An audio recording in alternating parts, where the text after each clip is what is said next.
So congratulations on winning the award for infrastructure for the Gazette Business Awards, to Alliant, Mid-American, and ITC Midwest for working together during this. So first of all, kind of a question for everyone. How did this kind of come about, and is there a precedent for this type of thing? I don't know if you want to go any order. I think I don't know who has the most tenure here. I think it's in the DNA of the industry. We're all involved in communities together. ITC and Alliant have a relationship in every kilowatt hour that's delivered, as they're our transmission provider. But we're all part of these communities. Sometimes, Cedar Rapids, a great example. Mid-American provides the gas service. We provide the electric. We couldn't provide the electric without ITC. So I think we all have relationships. It's an industry of a lot of commonalities. We work together for common goals, and things like the derecho just put a heavy spotlight on that. And that's the tool that we all go to in our tool belt and work for and do it because it's a common goal. But I think part of it is we know each other. We work together 24/7.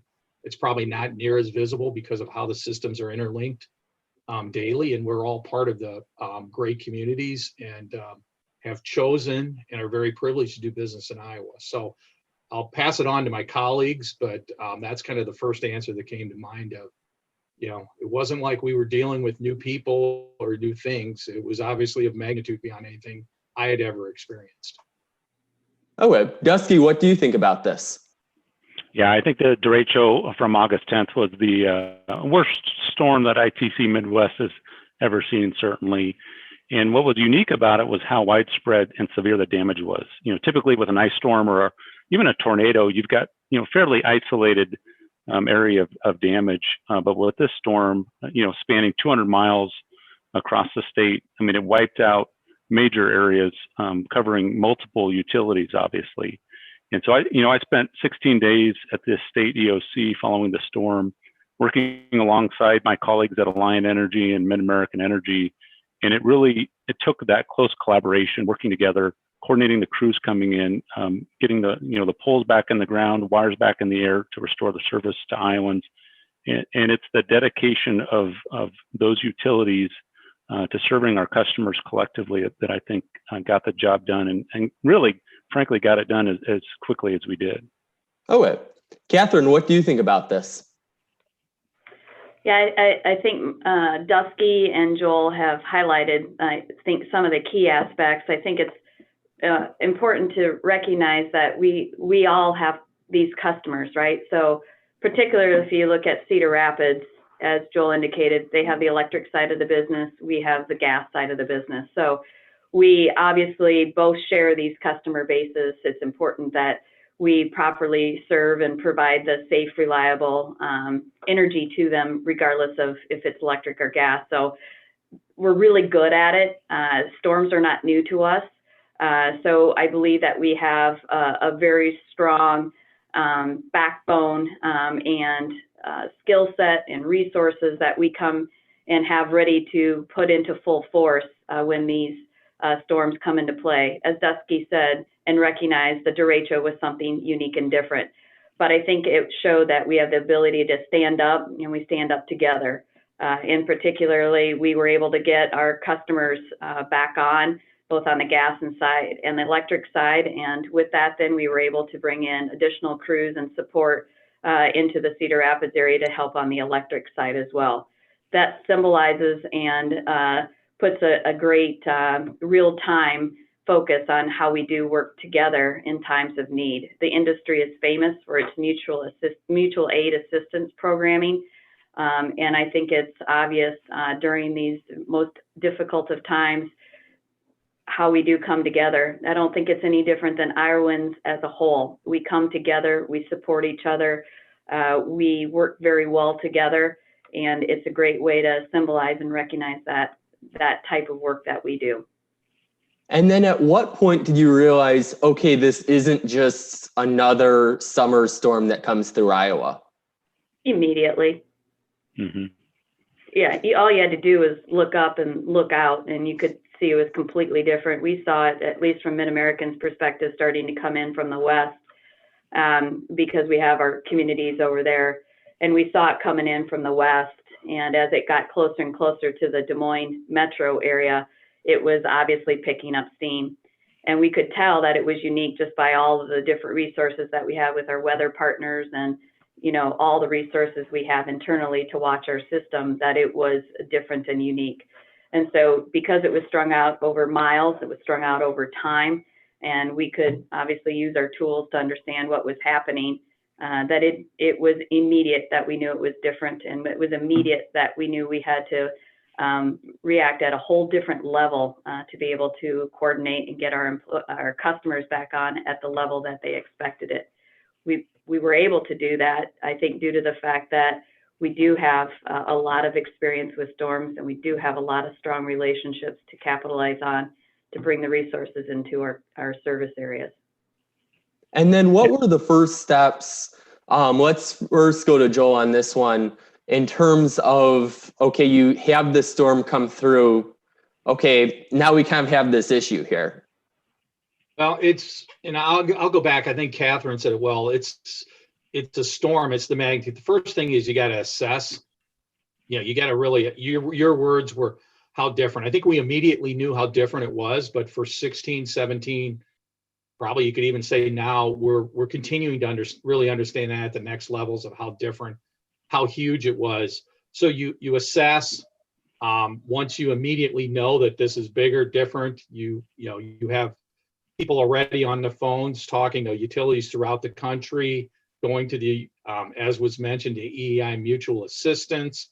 In our case, however, we could be communicating with ITC and them, and a lot of times I think people were probably on third or fourth tier of communication, probably within minutes. Okay, internet's down, I can't use the email, I don't have cell coverage, who is it, where do I get, who's that number, I go find cell coverage, that type of thing. So you immediately assess, and then you start working in and you prioritize. So in some ways, you'd say it's the same game plan we'd use for a 10 customer outage that we used for over half of our service territory and multiple county outage.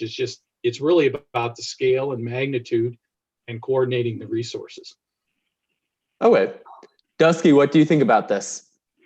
Well, we activated our emergency response team that afternoon of August 10th, even before the storm left the state.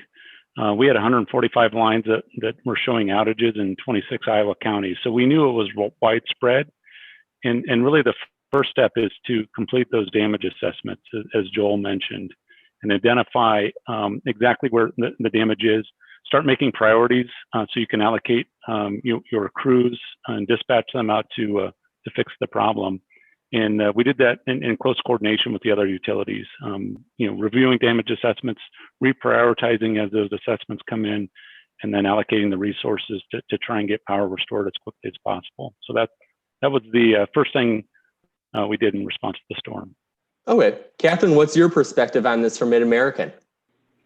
I think the fact that we were able to understand the severity of it, and it's different, I think, on this one, that it was more than just replacing pipes and wires, right? There was a whole humanitarian side to this work, and having to deliver on that and support that and stand that up in a pretty quick fashion was something that I know we really took great pride in bringing to the community additional assets beyond what people would expect of us.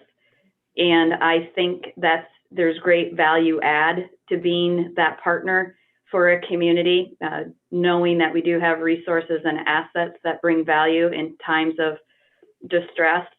And I think that was a part of the work that we did in Cedar Rapids with the humanitarian side that brought, I think, great relief and assistance all at the same time that had a lasting impact for our customers.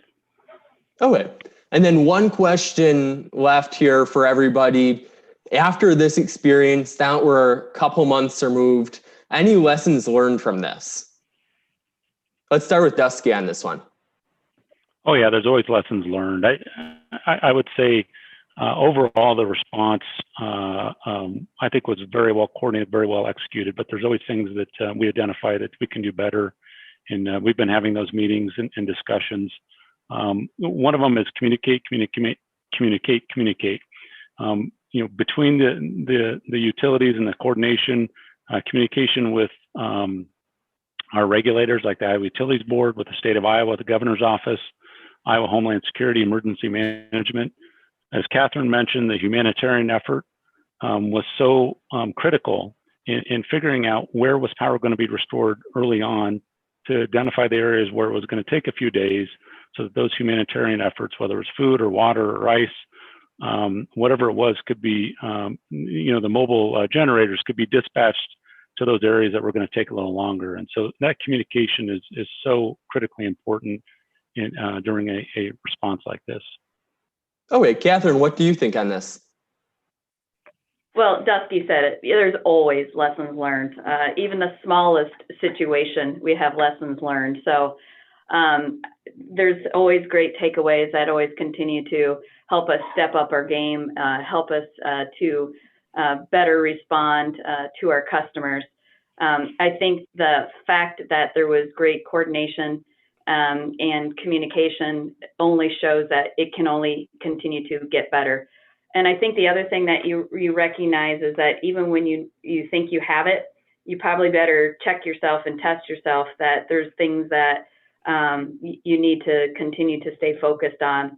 So never get too comfortable, never get too small. You got to think big. You got to think outside the box. And I think having survived this derecho really helped us all be able to do that, that you look bigger, you look differently, you get very creative, and you figure out how to do that collaboration, coordination even better. And then closing off with Joel. Hey, thanks. I'd agree with Dusky's and Catherine's comments. It's always a continuous learning process. We were learning probably from the second minute on. I'd say we still don't see it's done. We just made an announcement on the humanitarian fund about the Project Reconnect, which was money for electrical connections. Well, now that's going to be repurposed because we know people's homes need things done in the Cedar Rapids area. And I know our colleagues in the industry are all doing great work along that as well. So we continue to do that. And I think that's just part of what has made us such a part of the communities, and building stronger communities is our purpose 24/7 on a nice day like today, or a not so nice afternoon of August 10th, going through the territory. And as I was thinking of this, kind of two things came back very early in the process, as I was going to the Lynn County Emergency Ops Center to kind of tie back the humanitarian and those spots that needed it. I remember driving down 380 and really seeing the homemade bed sheets, CR Strong, hanging over the interstate. And basically at that point, most of the town was still black, or at least on a percentage basis, because we were in the early hours. And I think that goes through, be that at the state level, Iowa Strong, of what was happening, Dusky, at the state emergency ops, down to the county level, down to the city level, which we were all involved in, down to, all the other communities, and down to the individual level of really having that strength, resilience, but also understanding and the humility to understand you can do it better, and you continually learn from that. So I think, back to it, the lessons learned, this is bigger. This was and is bigger than any of us individually. Communities are bigger and better than any one of their pieces. And in closing, my thoughts actually went to one of my favorite movies, and we use it a lot for leader training in Boy Scouts, is Remember the Titans. And there's a scene in there, those of you that seen the movie, in the locker room of that last championship game when they're not doing so well. And the one player basically has the humility to say, I'm not perfect.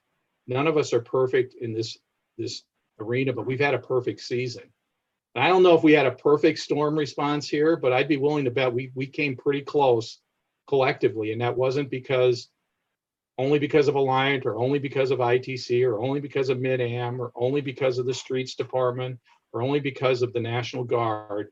That was because we all understood that, we understood the mission, and we went there. And I think so long as we keep that in mind, we will continuously learn.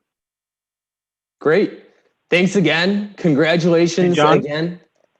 Can I add one final comment? Yes, and Joel, absolutely. I mean, that was a great way to sum it up, Joel. One final comment. While Joel, Catherine, and I are pleased to accept this award from the Gazette, we are accepting it on behalf of the incredible effort put forth by the line service personnel out there, the crews that are out there every day working 18 hours a day or more to restore power. And so I don't want to end this without recognizing the tremendous amount of work that was done out in the field. Dangerous work, but done very safely to restore power to Iowans. And so we're pleased to accept the award on their behalf. Well, great. Thank you. Thanks again for the time. Congratulations again to all three companies for winning the Infrastructure Award of the Gazette Business Awards, which is virtual this year in observance of COVID-19. Thank you again and congratulations. Thank you. Thanks, John. Thank you, Thanks, John. everybody. Stay safe.